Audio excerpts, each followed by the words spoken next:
Hi everyone. So this is another exercise, another way of approaching the pelvic floor muscles. It's a little bit more advanced than just the previous videos with the in-breath and the out-breath. It's a segmental contraction and then a segmental relaxation. And I like to separate them, first working on the contraction segmentally and then working on the relaxation. So I'll go over it now.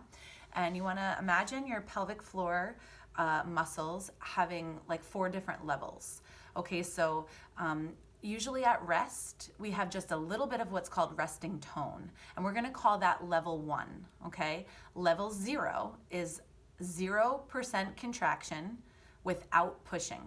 So below a level 0 is kind of the red zone or the negative zone, and this is what we use when we push out a baby, let's say, or if we're straining to go to the bathroom, which those things can cause a lot of dysfunction, which we know. And so this is a way of getting you more in touch with the contraction and the relaxation. So again, level 0 is relaxed, complete relaxation without going into the red zone, without pushing.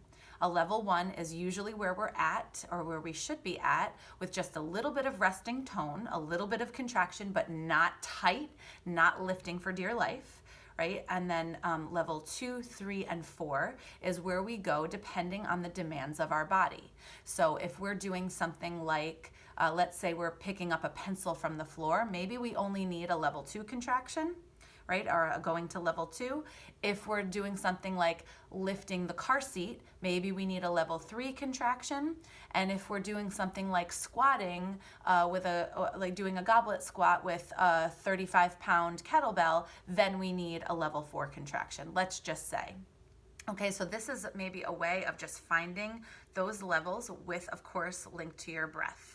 So I'll go over the contraction first segmentally. So on your in-breath, right, maybe we're resting at about a level 1. With that in-breath, we have a nice smooth relaxation of the pelvic floor all in one breath. And then as we exhale 25%, lift back to that level 1, pause. Exhale 50%, we're at that level 2, pause. Exhale to 75%, pause, we're at level 3, and then exhale fully as you lift to that level 4 and pause. And then inhale, relax all the way down to a level 0.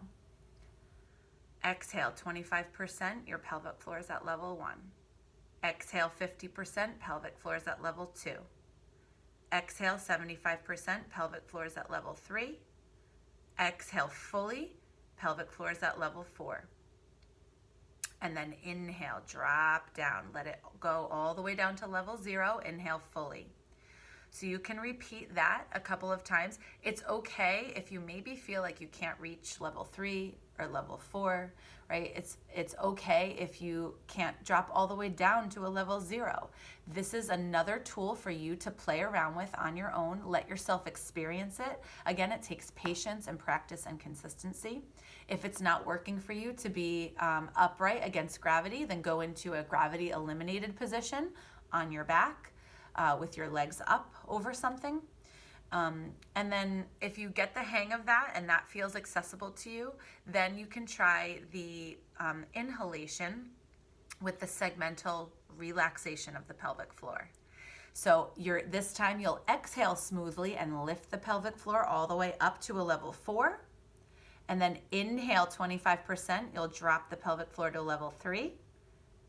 Inhale 50%, drop the pelvic floor to a level 2. Inhale 75%, drop the pelvic floor to level 1. Inhale fully, and then you go to that level 0 without pushing, not in the red zone. And then exhale fully, nice and smooth, all the way to the top, lifting the pelvic floor all the way. And then you inhale 25%, drop the pelvic floor to level 3. Inhale 50%, drop the pelvic floor to level 2. Inhale 75%, drop the pelvic floor to level 1. Inhale fully, the pelvic floor is at level 0 without pushing. Exhale fully and lift the pelvic floor all the way up. So you get the point. Then you can repeat that a couple of times, but only one side of the breath at once. When you're first starting, Don't try to do segmental lift and segmental lower all in the same breath initially. You have to break it up. I find that neurologically it's a lot easier to organize that way, and then also the demands on your body depending on how far postpartum you are, depending on whether you have a complication like a prolapse.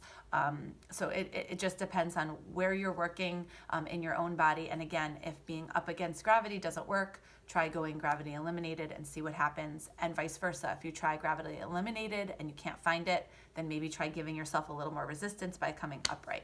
Give that a try and let me know if you have any questions.